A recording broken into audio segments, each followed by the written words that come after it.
Hello, my name is Ryan Harris, and today I'll be reading the picture book entitled The Sit-In, How Four Friends Stood Up by Sitting Down.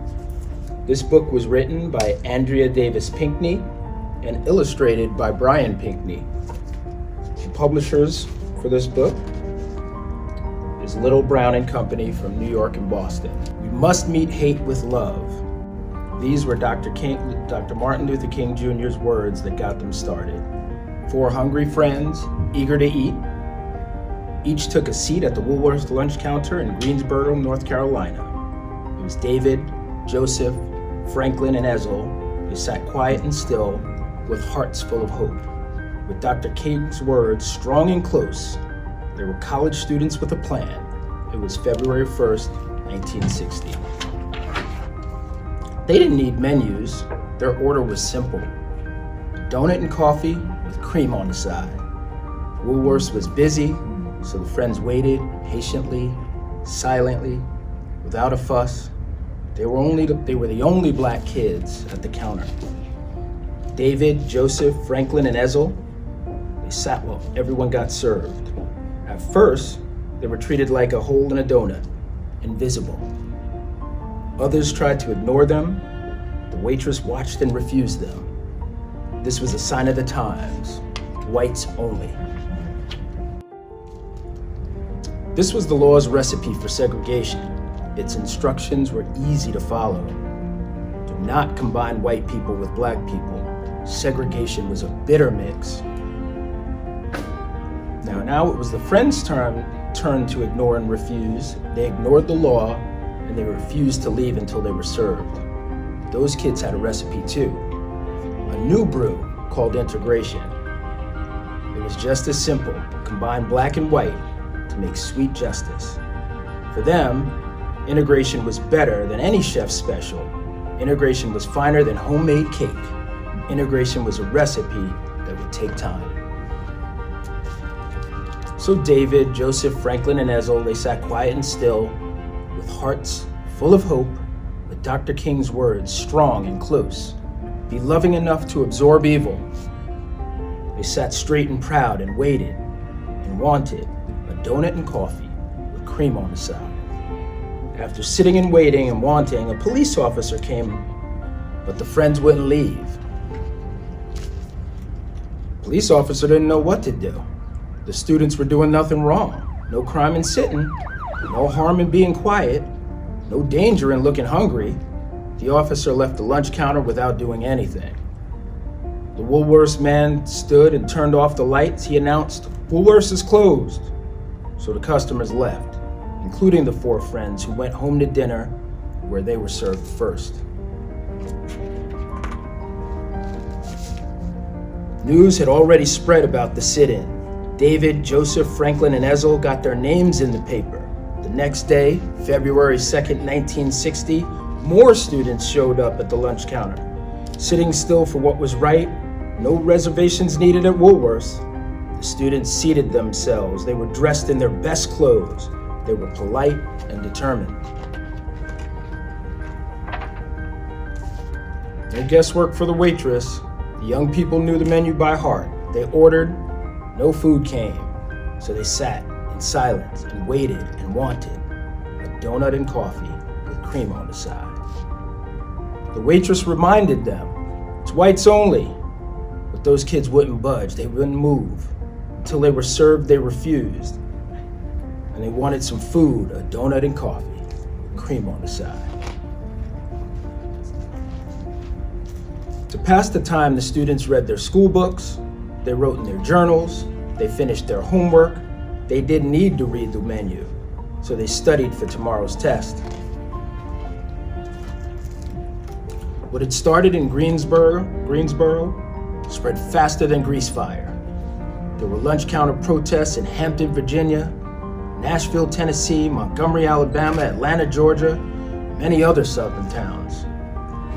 If lunch counters could go from whites only to all welcome, if segregation could turn into integration, if black people and white people could break bread together, everyone would pass the test. Everyone would score high, A+ with that coffee and cream on the side. But many folks were not motivated to make the grade. As the sit-ins grew, angry people gave the students a big dose of hatred, served up a hot and heaping coffee poured down their backs, milkshakes flung in their faces, pepper thrown in their eyes, ketchup not on the fries but dumped on their heads. They yelled at the students, "We don't serve your kind. Go home. Goodbye." The students wanted to lash out but couldn't. They wanted to strike back but didn't. Sitting still was so hard. Practicing peace while others showed hatred was tougher than any school test. Now there were news cameras filming the sit-ins and viewers at home watching it all on TV. The students were more determined than ever to show the world the true meaning of peace. So they sat in silence, with hearts full of hope, with Dr. King's dream true and close. These were the words that kept them going. We must meet violence with nonviolence. The students sat proud and still and waited and wanted a donut and coffee with cream on the side. Soon, the sit-ins grew bigger and wider. White students joined their black friends to protest the unfair treatment by restaurant owners who would not serve food to black patrons. They also opposed segregated libraries, buses, parks, and pools. With so many students gathered, people got scared. There would be fighting. They were afraid of those youngsters grouped together for a cause. Even though the students were committed to peace, the police now took action. They accused the students of loafing. They arrested them. They took them to jail. The students didn't resist. They didn't fight. Instead, they sang freedom songs to keep the peace. They held Dr. King's words, steady and close. Demonstrate calm dignity. Soon, folks were so busy arguing about who was right and who was wrong that they stopped going to Woolworths and other segregated places. Some shops were forced to integrate to keep their businesses alive, but the struggle was far from over. In April, an activist named Ella Baker, she organized a student leadership conference at Shaw University in North Carolina to help the young demonstrators. With Ella, the students formed the Student Nonviolent Coordinating Committee, also known as SNCC. Inspired by Dr. King, they came up with powerful words of their own. These are the words that became the SNCC slogan: "We are all leaders." When President John F. Kennedy got a taste of SNCC's integration, he didn't sit in, he stepped in. On June 11, 1963, the president went on TV. He urged Americans to treat each other fairly. He then told Congress to take action against segregation. This became the Civil Rights Act of 1964. On July 2, 1964, President Lyndon B. Johnson made the act a law. It banned segregation in public places. The hard work and courage of those brave students paid off. They had taken a bite out of segregation. Now it was time to savor equality. Now they were ready for a big sip of freedom. Their order was simple: a double dose of peace with nonviolence on top, hold the hate, leave off the injustice.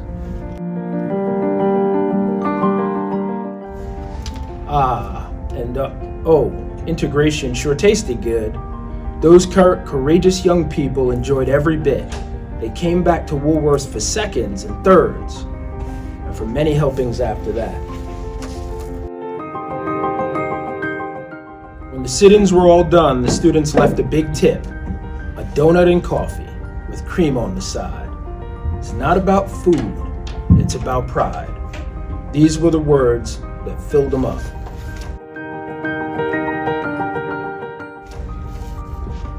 Now the students had the right recipe for integration. The steps were very easy to follow. Number 1, start with love. Number 2, add conviction. Number 3, season with hope. Number 4, extra faith to flavor. Number 5, mix black people with white people. Number 6, let unity stand. Number 7, fold and change. Number 8, sprinkle with dignity.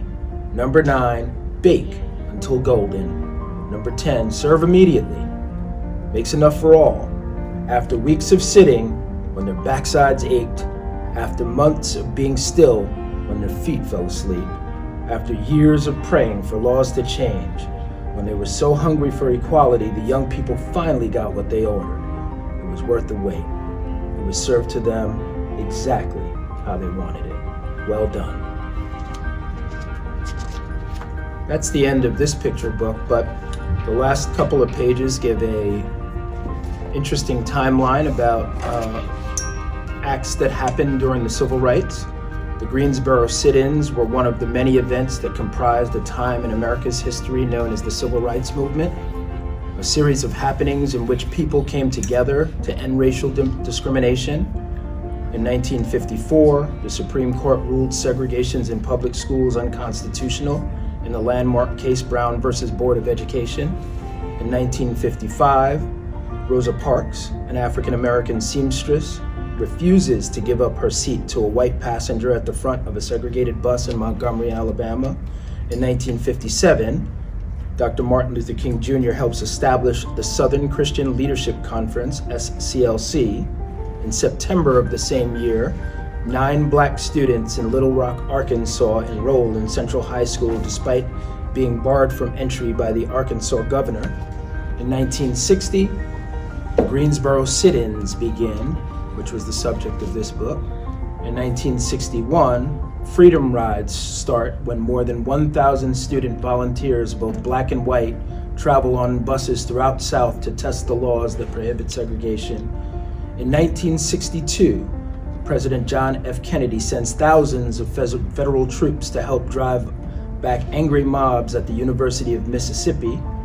In 1963, after being arrested and put in jail during a protest in Birmingham, Alabama, Dr. Martin Luther King Jr. writes his letter from Birmingham jail. On May 2nd of the same year, thousands of school children in Birmingham, Alabama march in the Children's Crusade. On August 28th of that same year, Dr. Martin Luther King Jr. delivers the world-famous I Have a Dream speech. 1964, July 2nd, the Civil Rights Act of 1964 outlaws racial segregation in schools and public places.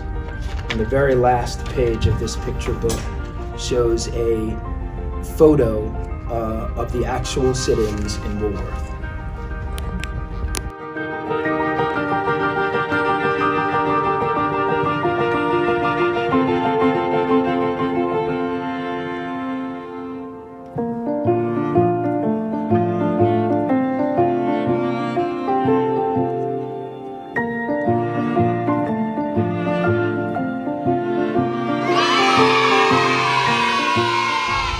Thank you for your time.